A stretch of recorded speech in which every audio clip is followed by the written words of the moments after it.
All right, guys, back to work here this evening. Time to get back to work. Wednesday evening, it's May 13th, 2020. My name is Joseph, and as always, welcome back to your nightly newsletter. Now, if you're here for the first time, it's great to have you with me because my job tonight is to help us find the best entry setups for tomorrow's trading session.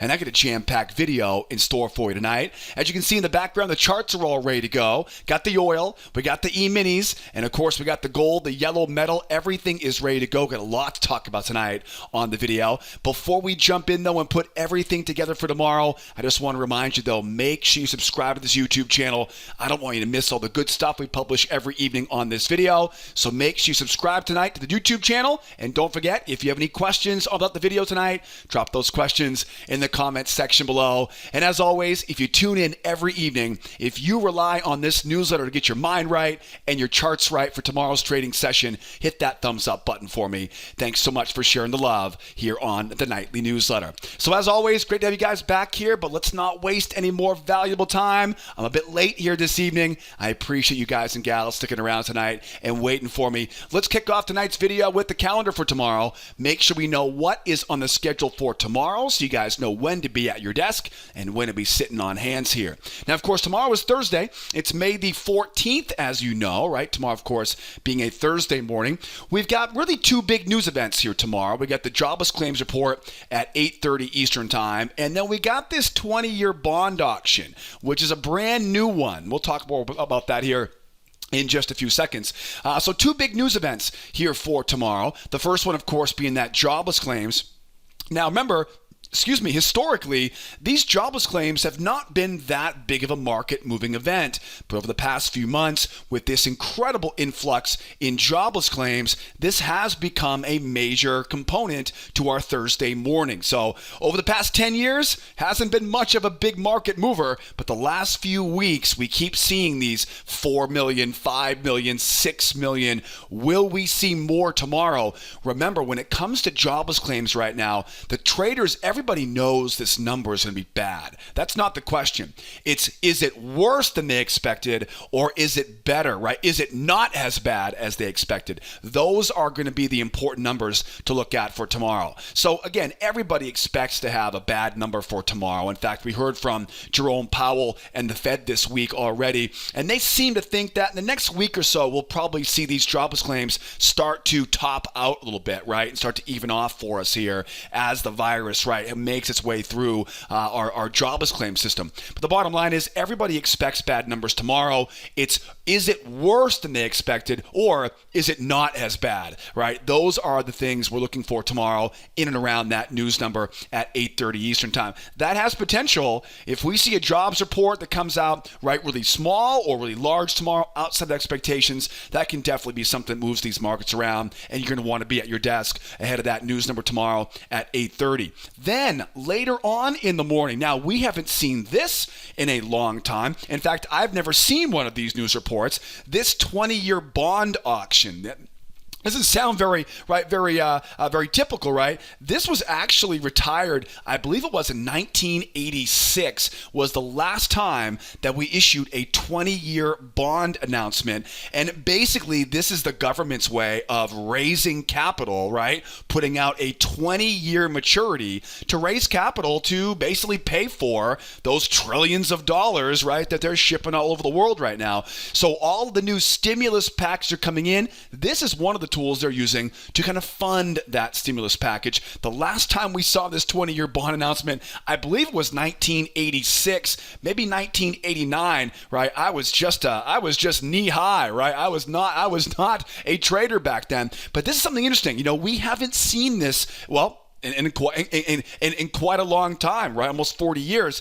And so the most important thing about this tomorrow is people will be watching to see what is the appetite for these 20-year bonds. I would imagine the appetite will be really strong because you got to remember, where else would you buy a bond right now? You know, I love Europe, I love Asia, but are you going to buy a 20-year bond in Asia right now? Probably not in China. Are you going to buy a 20-year bond in Europe right now? The ECB, I mean, how long has the EU been around? 30 years now, right? Could you imagine a 20-year bond for the EU? Been around 30 years. So I don't want to say the only game in town, but to find a good 20-year bond right now, they're the only game in town. So I would expect that to be a pretty popular bond offering tomorrow. But again, it's not so much what happens is it less than they were expecting or more than they were expecting? I'm very curious to see how the market respond to that 20-year bond announcement. We might get a little bit afternoon delight, as I always say, right, as we go into that lunchtime session.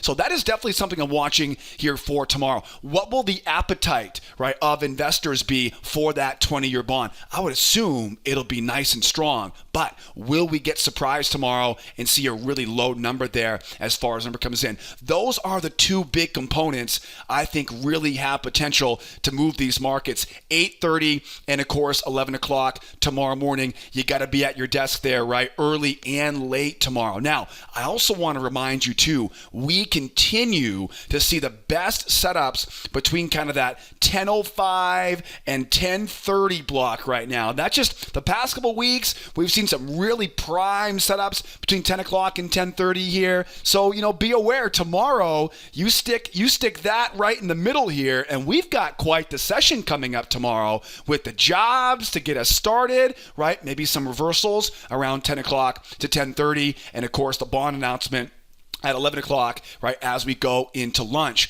Now, I also want to remind you, too, we've got these tensions brewing between the U.S. and China. Now, earlier this week, we heard about U.S. firms and actually U.S. individuals suing the Communist Party of China because of the coronavirus. Today, we heard about retaliation from the Chinese saying, well, if you sue us, we're going to sue you right back, right? I mean, who could ever saw that coming, right? I would have never thought they would have responded to that. I'm joking, of course. I'm sure you can hear my sarcasm in my voice. So this kind of tit for tat, right? This tit for tat kind of, it reminds me of that trade war we had a few months ago, right? As the U.S. President Trump said, I believe it was today on Twitter, he said the ink is barely dry on that trade deal and they're back at each other's throats again, right? So that tension between the U.S. and China, will that start to snowball tomorrow? I'll tell you right now, we might see some real big, bold headlines tomorrow out of the U.S., out of Beijing, and that may really stir this thing up. That is something we're definitely watching closely for right now. And then let's not forget, stimulus, right? Stimulus, that is something, right? That is something that we've been hearing a lot about, right? We've got new packages, new $1 trillion stimulus packages that we're hearing more about right now as well. So a lot on the radar for tomorrow, even though, again, lot to look at, right? Jobs, that 10 o'clock to 10:30 reversal, and that 11 o'clock bond auction, right? We've got the U.S.-China tension brewing, the stimulus in the package. Oh, and let's not forget, how could I forget, right? Everyone's waiting on that second wave. Now, certain people might be hoping for that second wave a little bit more than others, but let's not forget, was it last week Texas reopened, Georgia reopened, right? I live in Los Angeles. We're not reopening until, I think, September, October this year, right? I'll be at home all summer. They've basically canceled summer in Los Angeles. But around the rest of the country, though, they're reopening these cities. Again, I think some people are hoping those cities go get shut back down again, but will we hear more, right? Will we hear about the backlash of this second wave? That is something that we are listening in closely for right now. So my goodness, what a busy day we have ahead of us for tomorrow. Now remember, we're going to put the plenty to tonight, but tomorrow morning, we're going to kick some butt together tomorrow in our trade room. I'd love to have you there with me. We trade the strategy together every morning at the opening bell. And what I'll do is I'll put all the information to get registered. You got to be a member. I'll put all the information for you right down in the description of this YouTube video. If you're on the website right now, the blog at Sideways Markets, there'll be a big blue button for you down there right below the video on the website right now. So grab that link, get registered for tomorrow morning, and make sure you come out and do it with me, right? We'll get prepped up early for jobs. We'll stick around for that 10-15 reversal and keep an eye on those bond auctions, and we'll keep our eyes and ears open for any updates regarding the U.S. and China, more stimulus, and that second wave, right? That second wave. Yeah, no waves here in Los Angeles, right? No, I believe I can't even go surfing right now in L.A. I'll keep my opinions to myself, though. Let's get this party started. We get some oil. We got some S&P, and we got some gold on the video tonight. Why don't we grab a look here first on the oil here tonight, and let's kick this party off. Now, I want to remind you, as we go into tomorrow is the beginning of what is the official rollover period of the July 20 contract. Now, I want to remind you, right, that last week, remember this last week? We had that weird early rollover from the June contract, and now we're on the July contract. So you'll notice, right, this is the July contract. The reason why I mention this is because tomorrow there's potential we might see a little bit of a choppy first hour of the session, right? 8:30 to 9:30 tomorrow. Because officially, right, technically, tomorrow is the day that we were supposed to be rolling over from that 620 to 720 contract, right, between tomorrow and Friday this week. Now, remember, we already rolled over, right, so we're fine. But whenever you've got this kind of confusion about rollover, you might see a bit grindy, sluggish price action. We get a bunch of news tomorrow, as we just talked about. So just be aware of that, right? If the market feels weird tomorrow, right, 8:30 to 9:30, maybe 9:45, it's most likely because traders are trying to get that rollover done. We already did the rollover, right? So we're not worried about that. But the rest of the world out there who don't keep up on this stuff every day like we do, they're going to be moving their stuff over tomorrow and the following day too. That's one thing I'm watching here. And remember, we haven't seen an early rollover on oil. It's been a long time since we've seen an early rollover on oil. So honestly, that's kind of a big variable I'm kind of keeping my eyes open here for tomorrow. Hopefully there's no problems, but if you do see it, kind of struggling, kind of weird price action tomorrow, it's probably because of that rollover. Okay, back to business though. What do we know about oil right now? Well, we know that my hunch was right last night. It was a new range. If you recall last night on the newsletter, right, I was working off that prior range, and we did go back into that prior range here. Remember how last night, though, I said it looked like there might be a new range up there? Yeah, I should have followed my instincts on that. My gut told me there was a new range there, but I was too stubborn to really break than the other one. The bottom line, though, is they have now solidified that new trading range. If you watched last night's newsletter, you know what I'm talking about here. So we know the market is bullish into that trading range, right? Into the range. Now, what does that tell me? What's a range tell me, first of all? Ranges tell me to buy low, sell high, and avoid the middle, right? So buy low in the buy zone, sell high in the sell zone, and you guessed it, avoid the middle. Now, because we have a bullish bias to this, because there is an overall bullishness to that trading range, the edge is on the side of the buyers, right? So buyers are looking to buy below the range, and then if we can get enough momentum, the buyers can buy above that range as well. We'll talk a lot more about that as well. So we know the market's bullish, it's range bound. I want to focus on buying either below the range or up above the range with the right entry setups. Now, what would those setups look like exactly? Let's get rid of these battle zones here on here, and let's go over some options here to be a buyer. What I'd love to see is I'd love to see a little trap on this. Look closely at this. If I zoom in a little bit closer on this, and you'll notice, right, we might be bullish overall, but does that last move down look very bullish? No, not at all, right? That last move down looks pretty bearish. And so whenever I have a big, strong move in one direction, what do we know? We know we're going to probably get another leg in the same direction before we get that buy back up. And what I'm looking for here is you can see a very common pattern, and it's kind of hidden right inside these candlesticks. Before I show you the pattern, though, I want you to look over here because we saw one earlier today. Look at how the market ran lower. See how it poked its head up? It pulled back once, it went up, and then look what happened. It came right back down there, and the buyers whacked it, right? See that little pattern right there? What do we call that pattern? We call it a crown reversal because of that trap. But it's basically the bears trying twice, right? The bears trying once, the bears trying twice. So the market moves lower. The buyers want to buy it, but they waited until the bears came in, tried once and tried twice, and you can see they were all waiting just to smack it right back up again. Now, shift your focus now over here now. And you're going to see that pattern again, right? If I go back now and I draw that big move down, and check this out, right? There's one leg right there. See what it is, right? There's another one. Now, these two patterns, right? This is a great, great opportunity here for that same, let me go back to a different color here, right? That's the same basic idea. See it?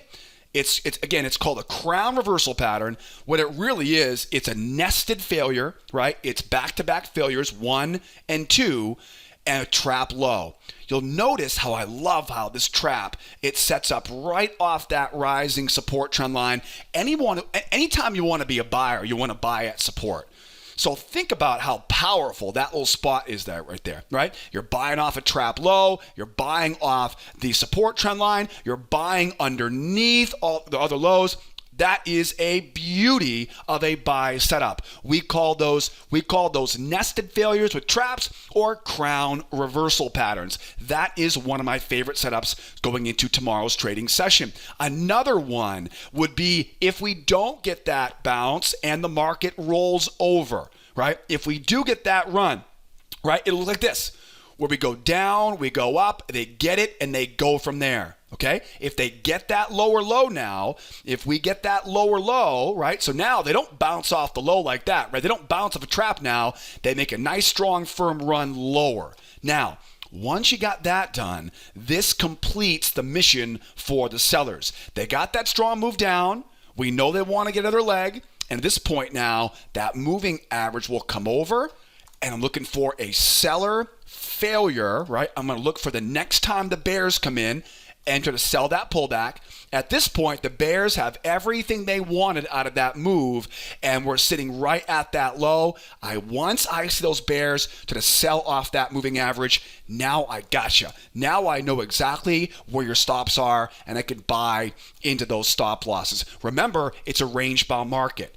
Range-bound markets, buy low. Don't sell low, right? Buy low. Remember, that range is going to act like a price magnet. And so I want to use that range to drag that market back up into that middle. That's what I call a seller failure pattern. Then as we go higher, we almost always pull back and get one more shot to whack it again, right? So we've got the seller failure into the bullish pullback.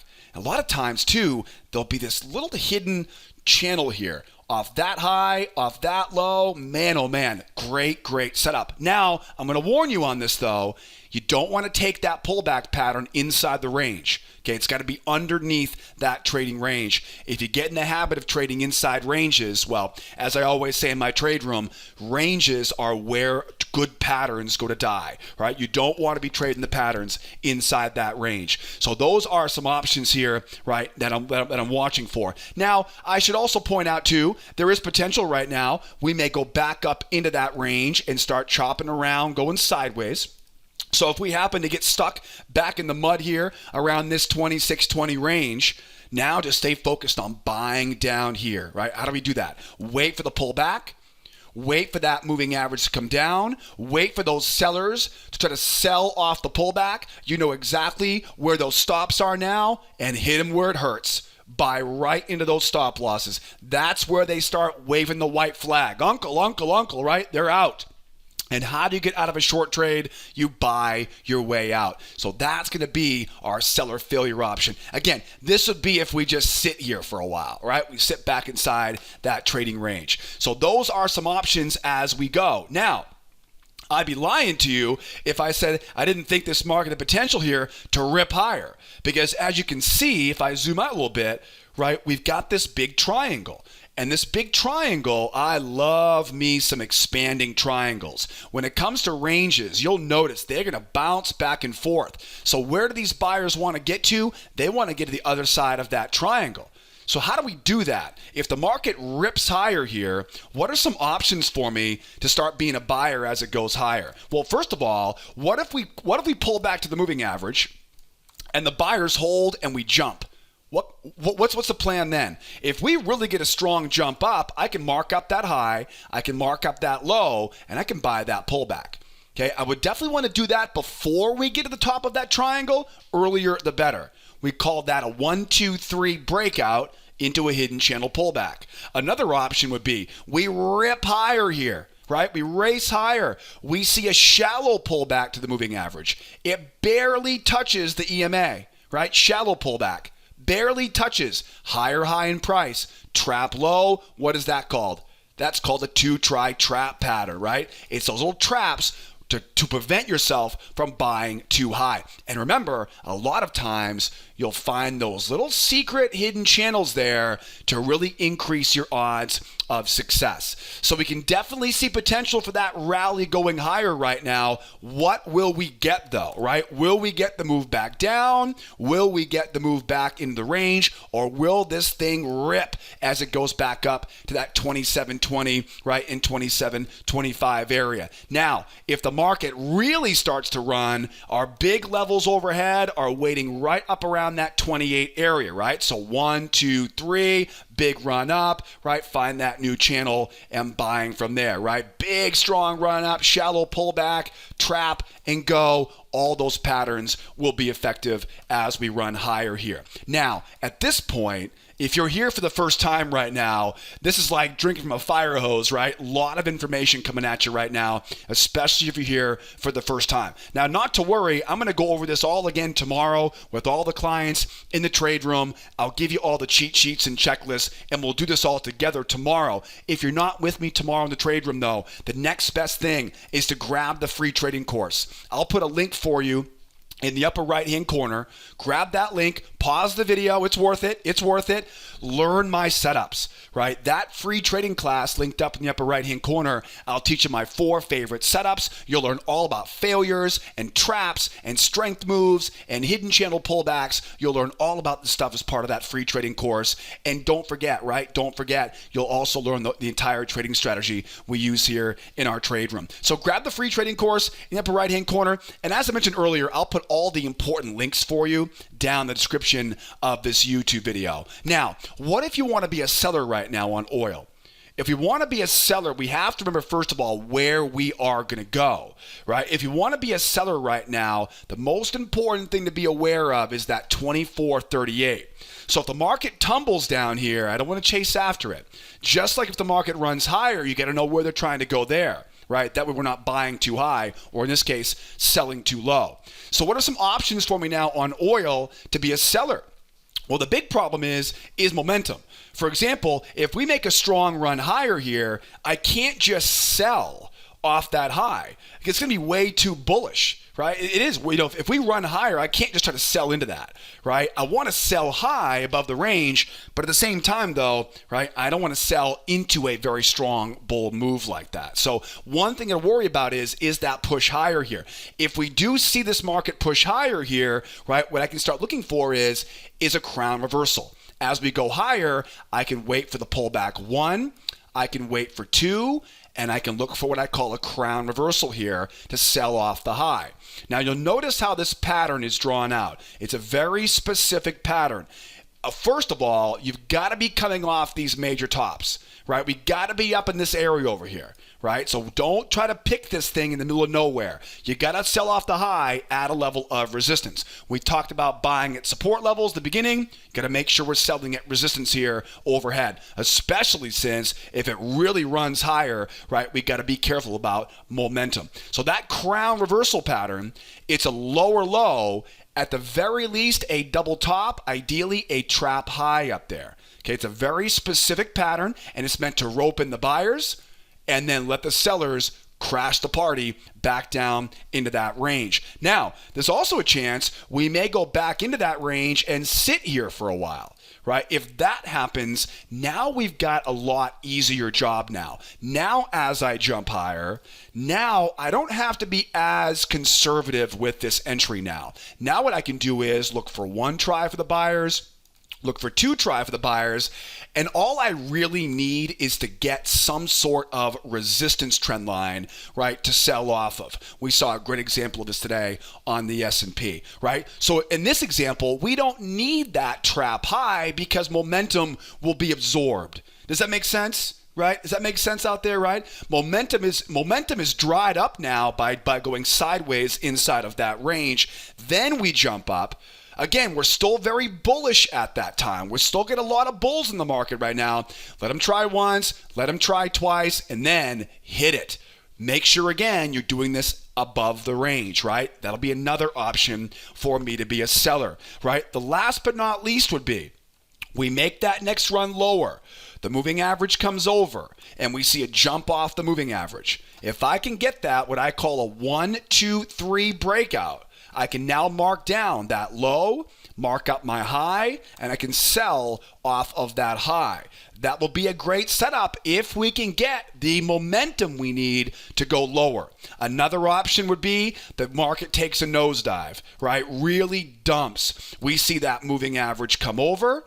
We see a shallow pullback, barely kisses the moving average, right? We get that lower low. That's when you know to try trap. And at that point, it'd be nice to use that low as resistance, that trend line as resistance, right? That's a great looking pattern as well. So now I think we've got this all covered, right? We know that if the market goes higher, be very careful with that crown reversal up top. If it chops around, then I can go nested off that trend line, or does it drop, right? 1, 2, 3, mark that channel and sell off that channel high, or do we collapse into that 2-try trap pattern? Again, I cover all these patterns in a lot more detail in that free trading course, so make sure you grab that right in the link up top in the right hand corner. Let's keep going though. The oil is pretty straightforward here for tomorrow. How about some S&P? Look at that 2,800 on the S&P. Who could have ever seen that 2,800 level coming? I have no idea. I'm sure you can hear the sarcasm right in my voice here. We did a great job last night at preparing us right for battle today, right? Remember that short off the high of that battle zone, right? And then tumbling all the way down to that 2,800. We definitely worked hard yesterday to put this together for yesterday to be ready for today. We might want to give a little bit of the credit though to our boy Jerome Powell. After all, he's the one that tossed cold water on the negative rates idea, and I think that's what sent this market right tumbling lower here. So it was a team effort here, right? A little bit of us, a little bit of Powell, right? But give yourself a pat in the back last night though, or today I should say, for putting the plan together last night and being ready to really do well today on the S&P. Hope you had a great day today on the S&P. Now, the S&P right now, what do we know? It's a tale of two ranges. Really it is.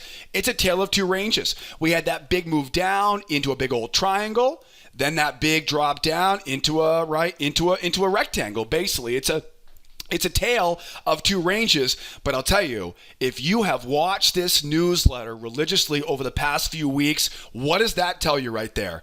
What does that move tell you?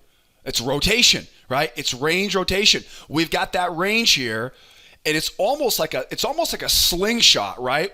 Where the rubber band snaps back and blammo, right, as it goes. I'll tell you right now, we're not quite there yet.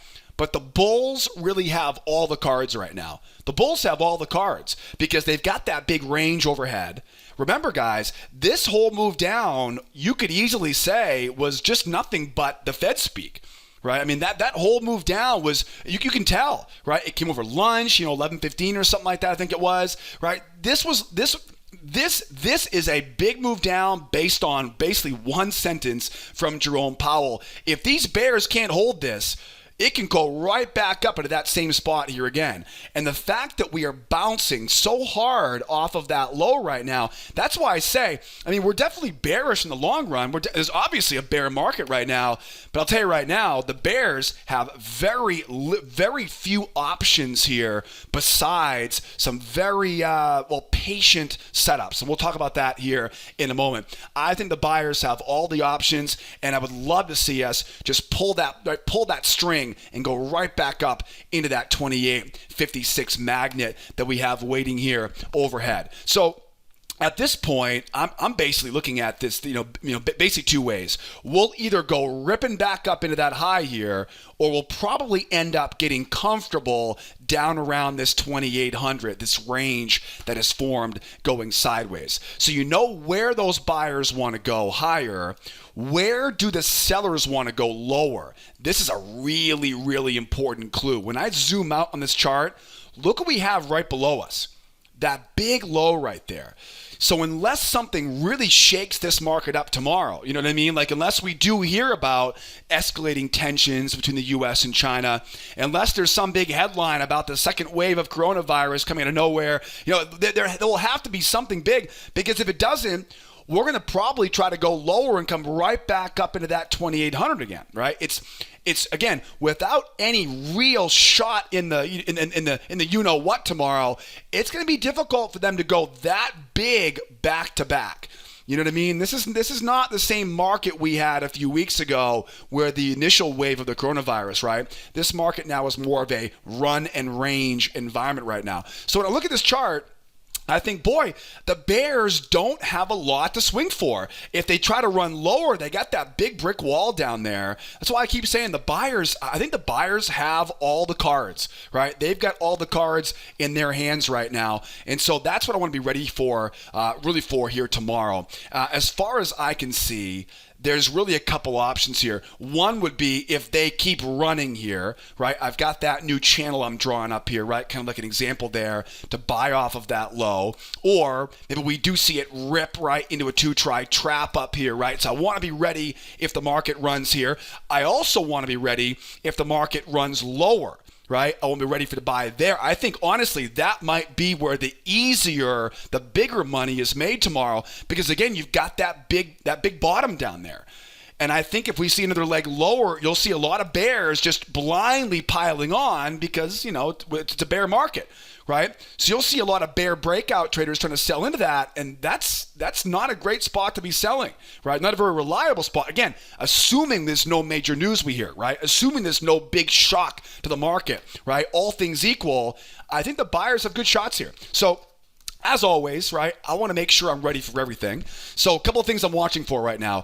First of all would be if this market keeps on ripping higher, right? If it keeps on racing higher here right now, I've got what I'm looking at based like a hidden channel, right? So mark up that high, mark up that low. If it keeps on running, I'm going to look for that buy off the low of that, right, of that hidden channel.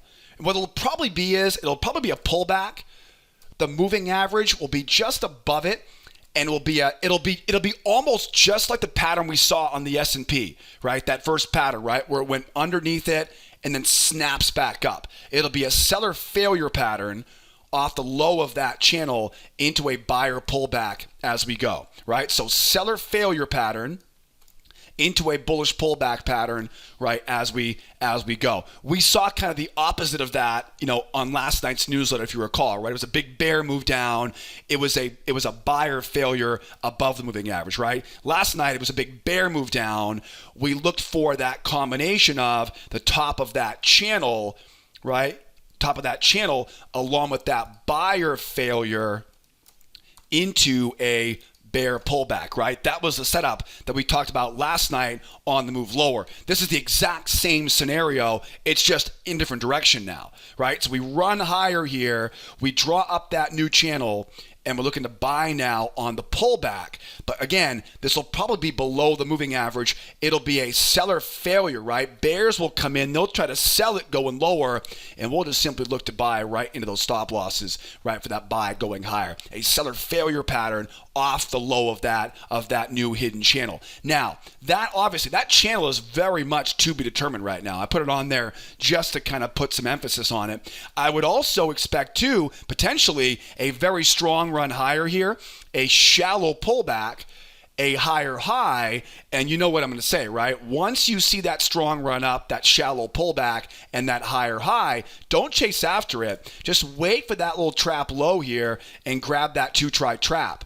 And again, these will almost always be off of some hidden level of support. It's not going to be screaming at you. There won't be some big neon sign that says, there's my trend line, right? It'll be something where you've got to dig in the left to find it on the right? These reverse channels or negative channels, I call them hidden channels, right? As you may recall. Now, other thing too is what if we collapse back down again?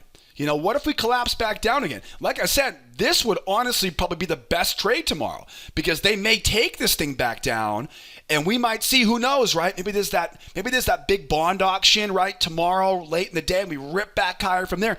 That could be the big trade of the day tomorrow. So I don't want to just assume the market goes higher here. So two scenarios here.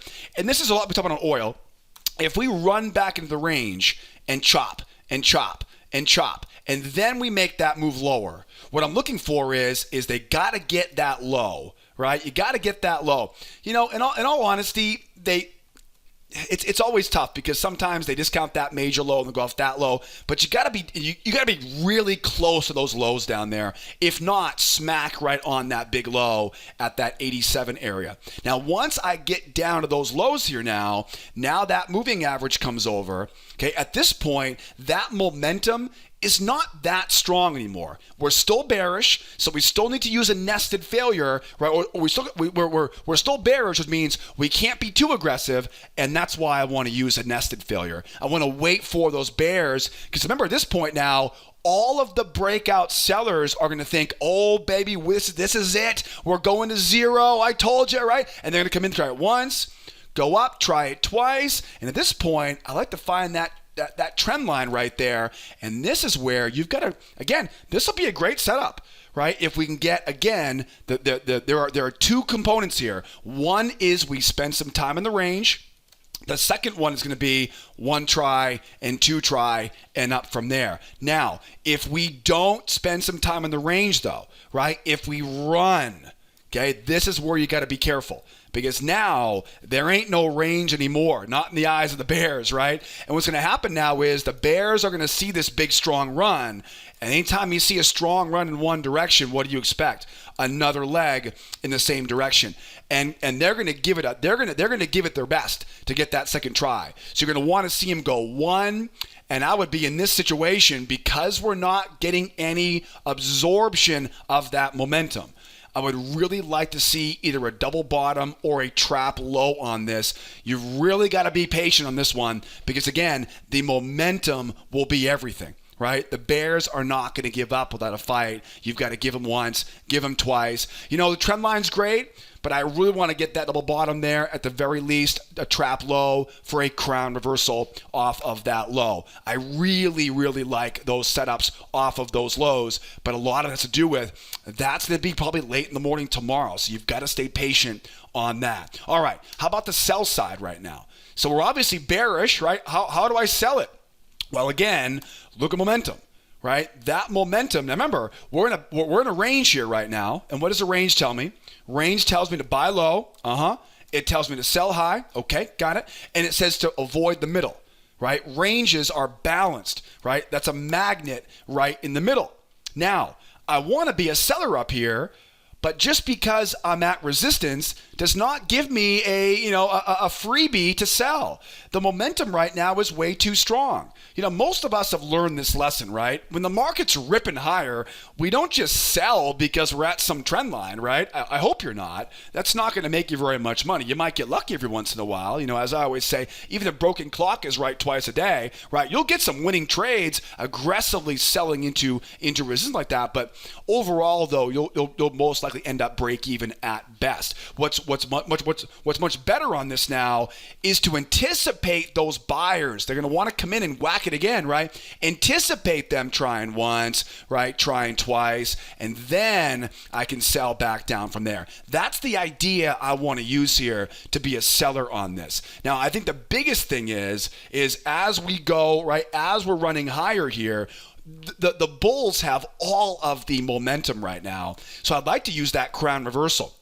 That one try for the buyers, that two try for the buyers. And again, I'd like to see a double top on this or a trap high up there. But the bottom line is all of that momentum is my biggest concern. Yes, I want to be a seller, but no, I don't want to sell right into that bull freight train coming right at me right now, right? So what I'll do is I'll wait for the one, I'll wait for the two, and then we'll hit it from there. Now, we may also see it pull back into that range, and it may get dragged into that range here, right? If it sits in the range right now and then pokes its head higher, now momentum's not as a big deal anymore, is it? Now I can go one, I can go to, and I can be a lot more aggressive now selling into and off of that trend line. Okay, this is basically the same pattern, except the difference is you've got that range to, right? The range absorbs a lot of that bullishness. Again, it will still be bullish when it goes higher, which is why I have to use that nested failure pattern to absorb it, right? They go up, they try once. Okay, that didn't work, try it again. Oh, shoot, I'm out, right? And they'll get out. Okay, how many times would you buy a pullback?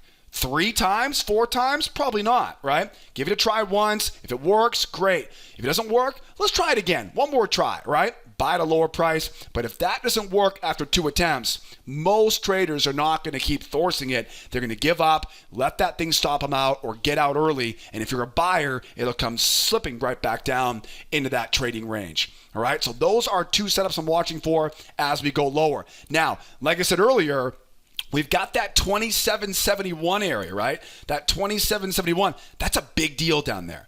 So if we can get a strong move lower here, a pullback to the moving average and a blast through, okay, I'm okay with this, right? I can sell off the high of that channel at that point. But remember, you've got to get strong move down, pull back to the moving average, strong jump off the moving average. I'm not selling that first pullback, right? That is trade account suicide. Look what happened back here. Right? A strong move down is not enough to sell. It'll snap right back into that range here, right? So save your penny or save your bullets, right?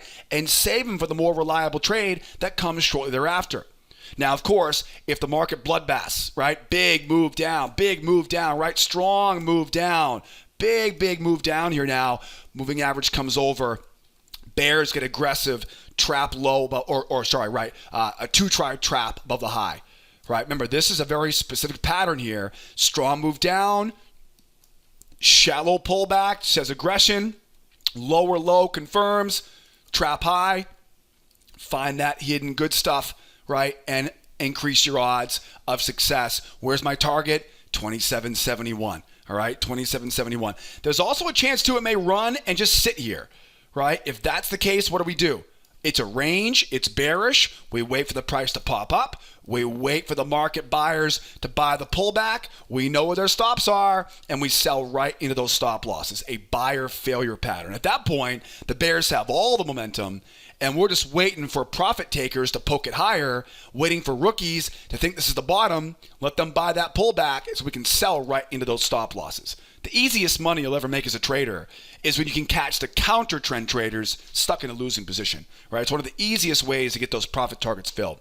So hopefully by now you can see, right, our plan here for the S&P. How am I doing so far? I know I'm going quickly here right now. I got to move fast because if I don't, the video will be 2 hours long, right? How we doing though? Any questions? Drop those questions in the comment section below. If you're still with me right now, hashtag 1% club down in the comment section. I always love when you guys stick around for the entire video here. So don't forget to subscribe, hit that thumbs up button, hashtag 1%. Because if you're going this long into the video right now, you are part of the elite group of traders that are willing to put the time in to get the results they want. Let's wrap things up here right now on the gold. I really appreciate you guys being with me here this late in the evening. I'm late on this video tonight. What do we know about gold right now? Gold's pretty straightforward. It's a bull market into what is really a triangle, but inside of every triangle is usually a cute little cuddly range right in the middle there, right? That's where the range is. And you can see it makes sense, right? Ranges have to make sense. We go bounce, bounce, bounce, bounce, bounce. So that tells me this market is bullish into a trading range. I've got my measured moves up top. That'll be an objective. So you know where that is. Let me clean that off. I've also got, you'll notice I take that, right? There's my triangle. Okay, that triangle finds me a hidden channel. That triangle off that low finds me a hidden channel. You got it, right? With me on this right now? So I've got my major triangle here. But what I'm really doing is, though, I'm using that trend line to find another one. Bingo. Buy below the low of the range.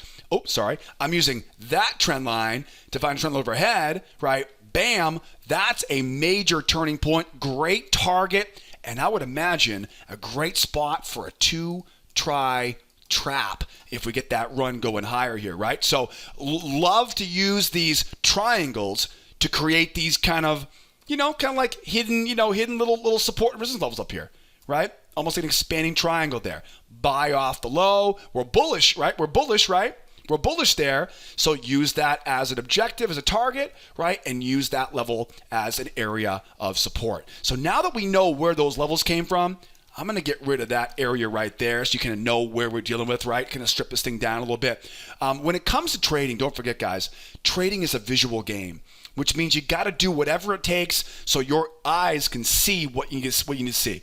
Too much on the chart, you can't really focus on what matters. That's why I've only got a one moving average, and I'm trying to keep as little on this chart as possible, because the more stuff you put on this chart right now, the more difficult it's going to be to use it when you need it. Now, once I know my range, I got my buy zone, I got my sell zone, right? Buy low, sell high, avoid the middle, all right? You guys know this stuff by now because we've seen a lot of these ranges here so far. We are bullish. I want to be a buyer. How can I be a buyer right now? Well, one easy way would be we pull back to the moving average, the buyers hold, and we jump.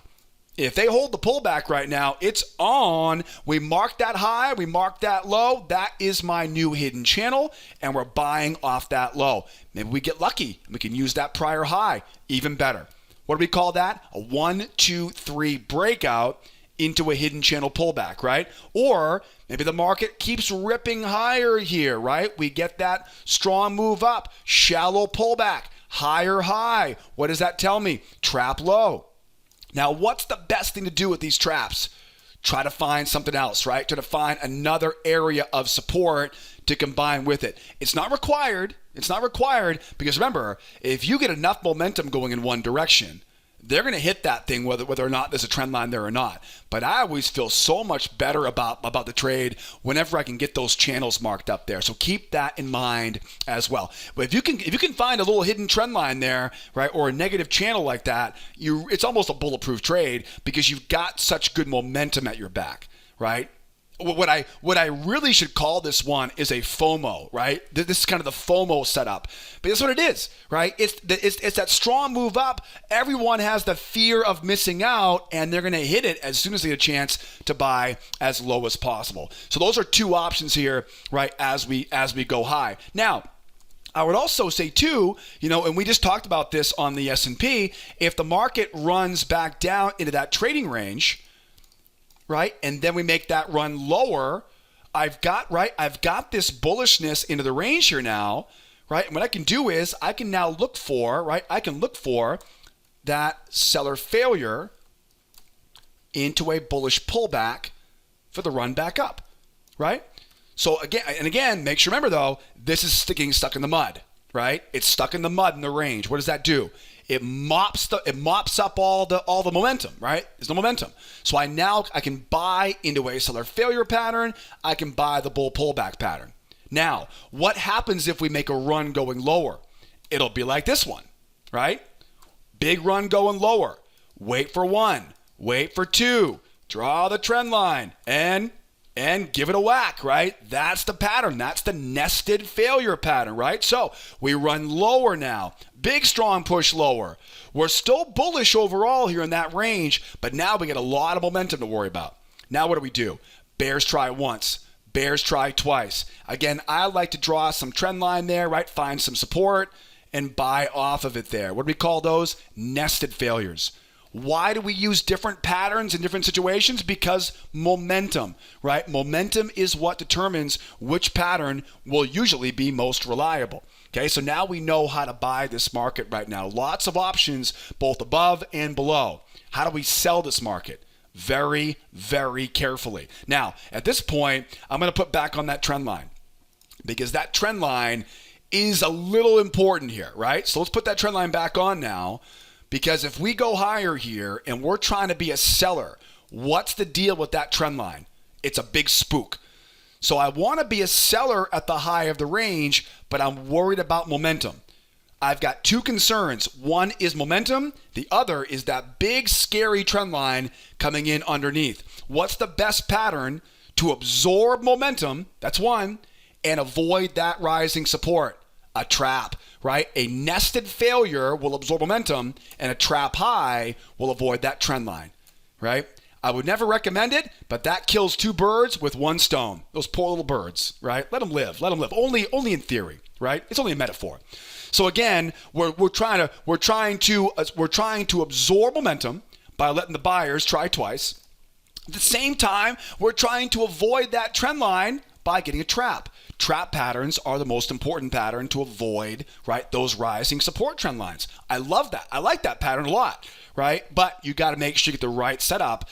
And keep in mind too, if this happens over here, right? Be careful, okay? Please. We're not trying to sell right into that trend line. If this thing was to go, for example, back into the range, chopping around here, right? I could use that trend line as resistance on their end, but that's going to be almost a pipe dream over there. So just be careful as you're selling into, right, that rising trend line. What else could I do here, right? If we keep running higher here, right, go up to that measured move now. Remember, get to an objective, right? Get to an objective. Once we get the objective fulfilled now, what can I do? Crown reversal pattern. This will be late in the morning tomorrow, right? 1 try for the bulls, 2 try for the bulls, double top, trap high. We've talked about this pattern quite a bit here already, right? Crown reversal, right down off that high. Be aware though, this is probably the least reliable pattern you can take because you're going against momentum. Like I said earlier, I don't care how rock solid that level of resistance is. I don't care what's there. Momentum is so strong. So remember, rookies in a small account, these are not your trades, right? These trades right here are for pros. They're for big accounts, people who can take a 1 contract on a reversal trade, but still have some contracts to go on those A+ setups. And we've talked about that quite a bit, right, on this newsletter. All right, guys? So we got a great plan here for the gold tomorrow. Hopefully we can get some buy setups here, either buying as it goes higher, buying as it goes lower, and got to be careful right now, right, being a seller on that yellow metal. Tomorrow, I can't wait for tomorrow. We got a bunch of news coming out tomorrow morning. What will happen regarding the trade talks, the tensions between U.S. and China? Man, I hope I'll see you there with me. It's going to be a great day tomorrow in the trade room. Don't forget, all the information to get registered is right in the description of this YouTube video. If you have any questions, feel free to call me with that toll-free phone number. Don't let my ugly mug scare you off over there, right? And don't forget to use that live support, right? Maybe you don't want to call me on the phone. Maybe you want to send me an email, right? Or send me a chat question on live support. And as always, guys, don't forget, at the very least, make sure you join the free courses as part of our free trial. I'll put all the links, once again, the description of the YouTube video or below this video for you here on the trading blog. So make sure at the very least right now you join the free course, learn more about the setups we use in our trade room, come out and see us and trade it with us tomorrow at 8 o'clock Eastern Time. But no matter what, have a great rest of your evening. I'll be back tomorrow morning, right back with our clients at 8 o'clock Eastern Time. If I don't see you guys tomorrow morning, come back and see us tomorrow night for the next edition of our nightly newsletter. As always, my name is Joseph. Be well out there. Be nice to each other, will ya? And be here next time. Adios, amigos. Bye-bye for now.